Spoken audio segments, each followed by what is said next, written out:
பச்சைமலை முருகர் கோயிலோட மெயினான இடத்துல நிற்கிறோம். இங்கே தான் ஏறணும். எவ்வளோ டிஸ்டன்ஸ் தெரியல, சில பேர் 10 நிமிஷம் 15 நிமிஷம்ன்றாங்க. மோகன் ரவிச்சந்திரனும் ஆயில் கம்பரும் கூட சேர்ந்து கேப் வேற கேட்டுறாப்பல. இன்னொன்று வந்து சில பேர் இருக்கிறாங்க, நிறைய பேர் இருக்கிறாங்க, எல்லா டெய்லியும் வந்து ஞானமோ அட்டுவழி எல்லாம் பண்ணுவாங்க. என் வாழ்க்கையிலேயே அவனை நான் இப்போதான் தொப்பி கட்டி இப்போதான் பார்க்குறேன். ஏதோ கோயிலுக்கு வரதால அது மாதிரி காமிக்கிறான். உண்மையா இருக்காப்பல கோயிலுக்கு வரதால.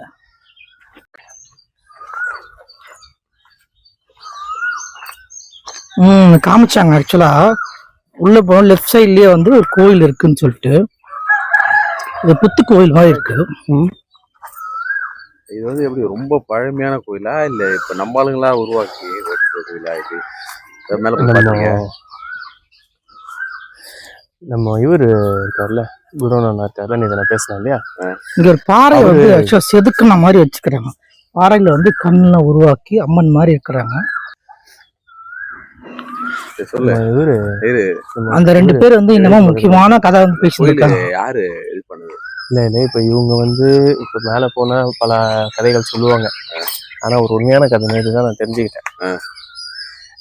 மக்கள் கிட்ட சொல்லுவா இல்ல நேற்று தான் இவர் இருக்காருல்ல, குருநானா இருக்காருல்ல, பார்த்தோம். குடோன் வச்சிருந்தாரு வீட்டு பக்கத்துல, அதனால அவர் நேற்று சொல்லிட்டு இருந்தாரு. மேல நிறைய கதைகள் சொல்லுவாங்க. உண்மை என்னன்னா, கொஞ்சம் வருஷத்துக்கு முன்னாடிதான் வந்து சிவன் கோயில்ல இருந்து முருகர் அவங்க தான் பிரதிஷ்டை பண்ணியிருக்காங்க, ஒரு 2-3 பேர் சேர்ந்து. கொஞ்சம் வருஷத்துக்கு முன்னாடி ஒருத்தர் இருந்திருக்கிறாரு, சாமி ஒருத்தர் பூஜை செய்யறவர். ஆனா இப்ப அவர் இல்ல. சரி வாங்க போதும். ரொம்ப மூச்சு வாங்குது இவருக்கு. ஏன்பா இதுக்கே மூச்சு வாங்குது இவருக்கு? இன்னும் ஏறல. ஒரு கதை முழுசா சொல்ல முடியல. புக்கு கோயில் எல்லாம் கட்டல, வெறும் முருகர் சிலை மட்டும் தான் இருக்கு. வாங்க.